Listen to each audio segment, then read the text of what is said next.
Hi everyone, my name is Amy Fleck, and today we're going to be participating in a lesson called STEM for All. This lesson is a combination of 3 different lessons from the Teaching Tolerance website. I'll put links at the end of this presentation so you can go check out the full lessons if you'd like to. Okay, so the lesson overview. Step 1 is going to be a review on what is STEM. 2 is going to be STEM statistics, information about STEM careers and growth. Then step 3, STEM stars, a diverse collection of people in the STEM field. And then step 4, what's next? Some next steps for 5th graders who are interested in STEM. So number 1, what is STEM? STEM stands for science, technology, engineering, and math. Depending on where you are, you might have heard variations of STEM, such as STEAM, where the A stands for art, or eSTEM, where the first E stands for environmental. STEM at school. You're probably already familiar with the science and math parts of STEM, and you may have had the chance to tackle both subjects in one lesson. Are you up for the challenge of including technology and engineering too?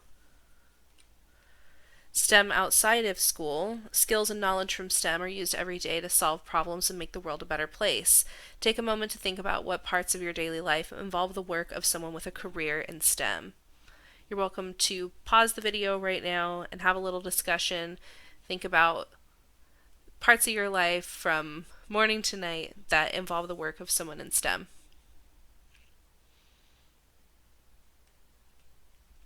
Alright, so step 2 is STEM statistics. Here are a few different stats that I found within those teaching tolerance lessons. Employment in science, technology, engineering, and math, also known as STEM, their occupations have grown 79% since 1990, from 9.7 million to 17.3 million. And this is a statistic from 2018, so we've probably seen some more growth since then. Next stat, the top 10 bachelor degree majors with the highest median earnings are all in STEM fields. And next, the STEM workers earn 26% more than people working in other occupations. Here's some more information about the people that are in those STEM occupations. I'd like you to take a moment to look over this chart and tell me what you notice about it. Go ahead and pause here. Think about the second part of the question. Are you, your family, and friends represented on this chart?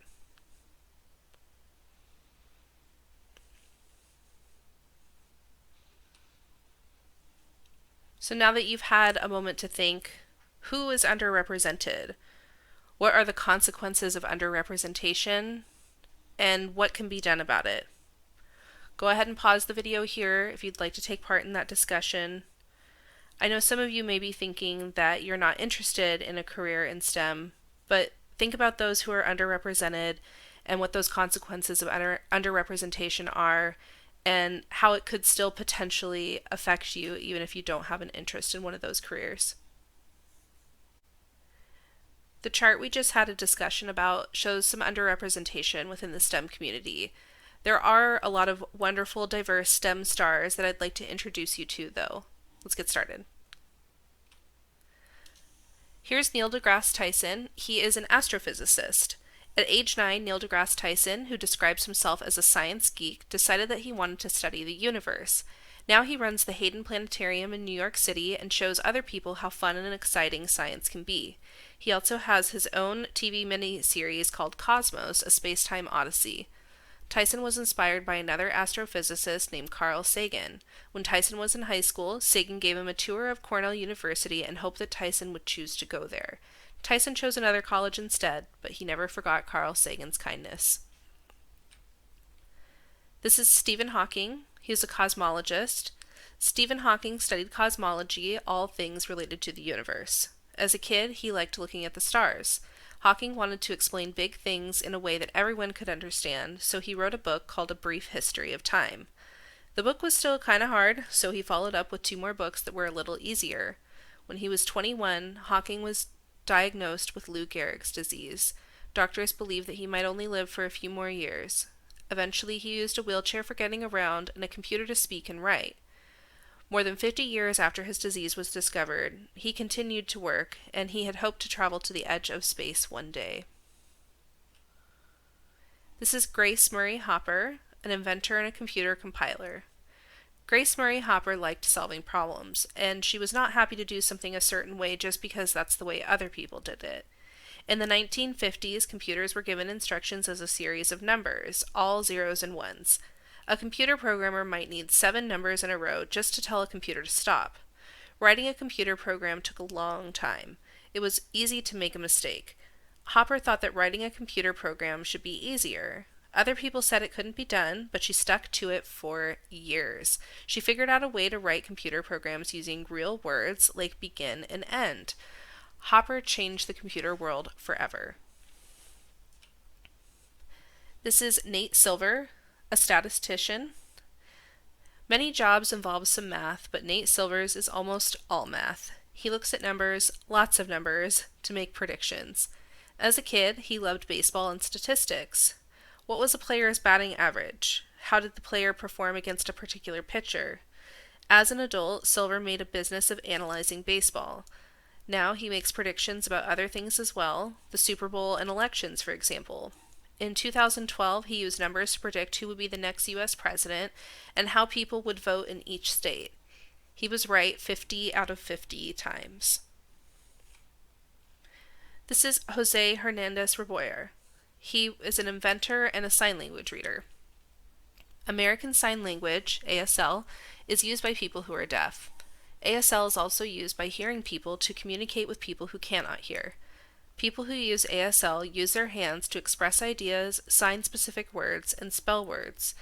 Each letter in the alphabet has its own sign. Jose Hernandez-Reboyer invented a machine that can read ASL signs. The invention looks something like a glove with wires attached. People who use ASL wear the invention on their hands. A computer translates their sign language into printed or spoken words. Hernandez-Reboyer's invention makes it easier for people who are deaf to communicate with people who can hear or who don't know sign language. This is Patricia Bath. She is the inventor of the cataract surgery procedure. Patricia Bath grew up in Harlem in the heart of New York City. Her parents worked hard so she could have a good education. Her mom bought her a chemistry set to get young Patricia interested in science. Her mom's plan seems to have succeeded. Bath became an eye doctor.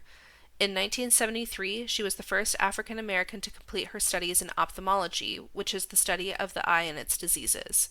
In 1986, Bath invented a new treatment for patients with an eye problem called cataracts. In 1988, she got a patent for her invention. She was the first African American female doctor to get a medical patent. This is Mona Hanna-Attisha. She is a pediatrician.